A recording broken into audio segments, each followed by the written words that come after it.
আসসালামু আলাইকুম বন্ধুরা, কেমন আছেন সবাই? তো আজকে আমি নতুন আরও একটি রেসিপি নিয়ে চলে এসেছি। আপনাদের ভাইয়া সকালে বাজার থেকে মাংসটা নিয়ে এসেছে।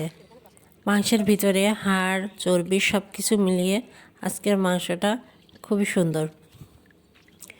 মাংসটা আমি ভালোভাবে ধুয়ে নিলাম, একটি ঝুড়ির ভিতরে রেখে দেবো যাতে মাংসের ভিতরে যে পানিটা থাকবে সেটা ঝুড়ির নিচ থেকে বের হয়ে যায়। তো কড়াইতে একটা হাঁড়ি দিয়েছি, দিয়ে সরিষার তেল দিয়ে দিলাম। সরিষার তেলের ভিতরে আমি পেঁয়াজ দিলাম বেরেস্তার জন্য। একটু নেড়ে চেড়ে, একেবারে বেশি ভাজা ভাজা হবে না, হালকা নরম আর হালকা লাল হলেই আমি এর ভিতরে আস্ত মশলাগুলো দিয়ে দিলাম। আস্ত মশলা হিসেবে আমি ব্যবহার করছি তেজপাতা, ডালচিনি, এলাচ, লবঙ্গ, গোলমরিচ আর জয়ত্রী।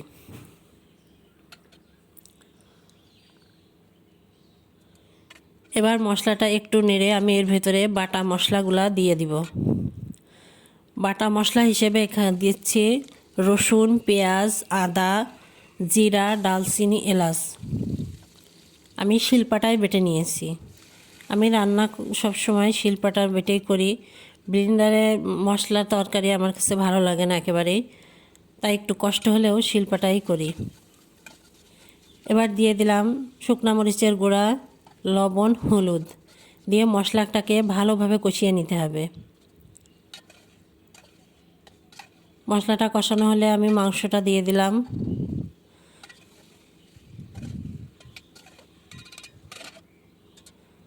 মাংস কার না পছন্দ বলুন, আর সঙ্গে যদি থাকে সাদা চালের আটার রুটি তাহলে তো বেশ জমে যায়।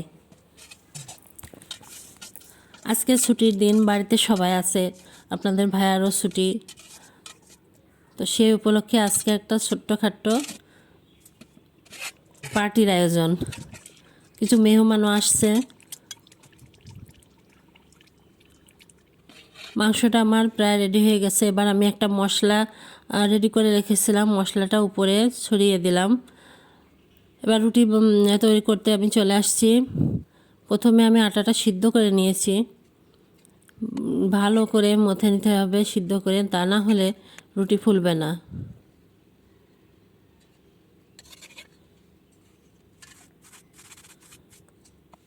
এভাবে একে একে আমি সবগুলা রুটি বানিয়ে নিলাম। আমার এই রান্নাটা যদি আপনাদের ভালো লেগে থাকে তাহলে অবশ্যই আমার চ্যানেলকে আপনারা সাবস্ক্রাইব করবেন, লাইক এবং শেয়ার করবেন। প্রথমে আমি আমার ছেলেদের খেতে দেব, কারণ তারাই আমার সব থেকে বড় মেহমান, তারপরে অন্য কারোর।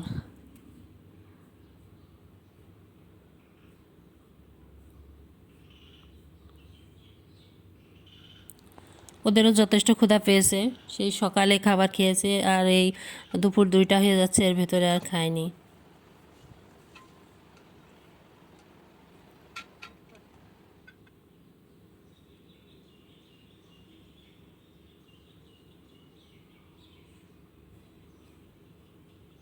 দেখুন মাংসটা কত সুন্দর কালার এসেছে।